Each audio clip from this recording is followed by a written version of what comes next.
27 August Gondavalekar Maharaj प्रवचन. समाधान हा वृत्तीचा गुण आहे, देहाचा नव्हे. सर्व ठिकाणी राम भरलेला जो पाहिल त्यालाच समाधान मिळेल. ज्या घरात समाधान तिथे भगवंताचे राहणे जाण. जे घडते ते भगवंताच्या इच्छेने घडते अशा खऱ्या भावनेने 1 वर्षभर जो राहील त्याला समाधान हे काय ते खात्रीने कळेल. समाधान हा वृत्तीचा गुण आहे, देहाचा नव्हे. प्रपंचाबद्दल काहीही न सांगणारा आणि अत्यंत समाधान असणारा मनुष्य भेटावा असे वाटते. त्याच्या मागे सारे जग लागेल. जगामध्ये आपल्याला समाधान कुणी देत नाही. समाधानाला निष्ठेची अत्यंत जरुरी आहे. पांडवांना वनवासात जे समाधान होते ते राज्यपदावर असणाऱ्या कौरवांना नव्हते. म्हणून परमात्मा ठेवील त्यामध्ये सुखी राहावे. ठेविले अनंती तैसेची राहावे, चित्ती असो द्यावे समाधान. हेच संतश्रेष्ठ तुकाराम बुवांचेही सांगणे आहे. भगवंताची देणगी सर्व बाजूंनी गोड असली पाहिजे.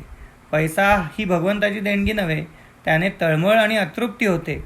खरोखर समाधान हीच भगवंताची देणगी होय. मनुष्याला किती असले म्हणजे पुरे होईल हे ठरलेले नाही. आहे त्या परिस्थितीत आपण समाधान मानले की जे आहे ते पुरेल. ज्याचे मन समाधानातच आहे त्याचे शरीर कसेही असले तरी चालेल. समाधानालाच खरे महत्त्व आहे.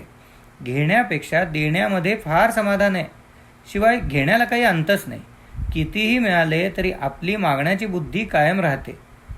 आपण सर्व काही दिले की देण्याला अंत आला, म्हणून त्यामध्ये समाधान आहे. आपण उपाधीने झाकले गेलो आहोत.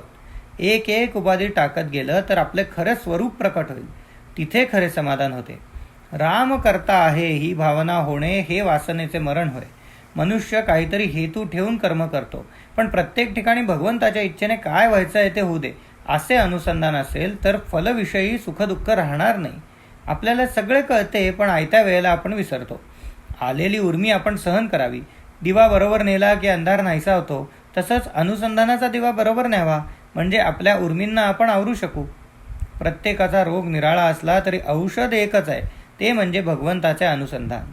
हे औषध जरी चांगल्या डॉक्टरकडून घेतले तरी रोग्याला पथ्ये सांभाळावीच लागतात. शास्त्राने, सद्धर्माने आणि अभ्यासाने वागून अनुसंधानात राहणे जरूर आहे. अनुसंधानाने जे साधेल ते शतकोटी साधनांनी साधणार नाही. असे अखंड नामानुसंधान म्हणजेच खरी भक्ती.